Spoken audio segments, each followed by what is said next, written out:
Hi guys, in this video I will show you how to share your location to someone on WeChat. Firstly, you need to get up into the chat sections on the first setup, and then you need to select the chat that you want to send it your location, for example this one.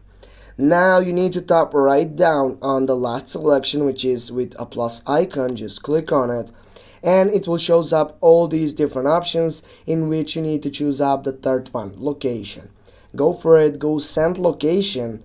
Yeah, now you need to choose the location right over here, but before you need to select it on your map section right here, and then simply it will shows up all different options. Go select it, go send on your right upper side, and then as you can see guys, I have sent it my location on this person, or as you know, I have shared this location to his site.